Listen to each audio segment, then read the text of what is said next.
अल्लामा इब्न कीम रहमतुल्लाह अलैह ने अपनी किताब मिफ्ताह दारुल सादात में एक वाक़या बयान किया है। एक दिन वो दरख्त के नीचे बैठे हुए थे कि उन्होंने एक चूंटी को देखा जो एक टिड्डी के पर के पास आई और उसको उठाकर ले जाने की कोशिश की, मगर नहीं ले जा सकी। बहुत कोशिश करने के बाद अपने बिल की तरफ दौड़ी।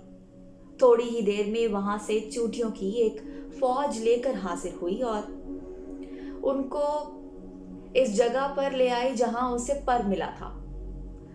वो उनकी मदद से वो पर ले जाना चाहती थी।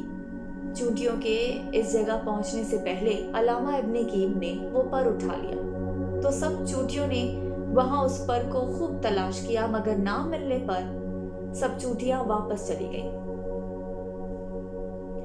जिस चूंटी ने पर देखा था वो वहीं रुकी रही और पर ढूंढने लगी। इस दौरान इब्न कीम ने वो पर दोबारा उसी जगह रख दिया। कुछ देर में वो पर उस चूंटी को मिल गया तो वो एक बार फिर दौड़कर अपने बिल में चली गई और पहले के मुकाबले में कुछ कम चूंटियों को लेकर आई। शायद ज्यादातर ने उस चूंटी की बात का यकीन नहीं किया था। इस बार भी जब वो उनको लेकर इस जगह के करीब पहुंची तो अल्लामा साहब ने वो पर फिर उठा लिया और सबने उसको दोबारा काफी देर तक तलाश किया, मगर ना मिलने पर सब दोबारा वापस चली गई और हस्बे साबिक एक ही चूंटी वहां उस पर को ढूंढती रही। इस दौरान अल्लामा साहब ने एक बार फिर वही पर उसी जगह रख दिया तो वही चूंटी ने उसको ढूंढ लिया और अपने बिल की तरफ एक बार फिर दौड़ कर गई, मगर इस बार काफी देर के बाद सिर्फ 7 चूंटियों को लेकर आई। तब इब्न कीम ने उस पर को फिर उठा लिया और चूंटियों ने काफी देर तक पर को तलाश किया और ना मिलने पर गुस्से से इसी चूंटी पर हमला कर दिया। तो जनाब इब्न कीम लिखते हैं कि ये सब देखकर मुझे बहुत अफसोस हुआ और मैंने जाकर ये वाक़या अबू अल-अब्बास रहमतुल्लाह अलैह को बयान किया।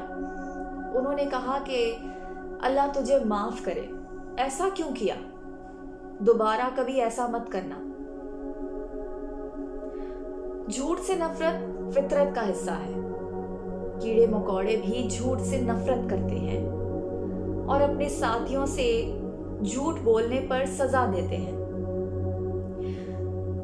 इरशाद बारी ताला है कि ए अहले ईमान, खुदा से डरते रहो और सच बोलने वालों के साथ रहो। झूठ एक ऐसी मौलिक तरीन बीमारी है जो इंसान का कुछ नहीं छोड़ती।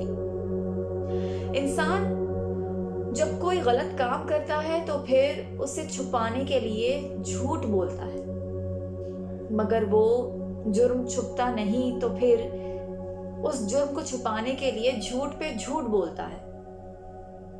नतीजा फिर जिल्लत और रुसवाई, नदामत और शर्मिंदगी की सूरत में सामने आता है।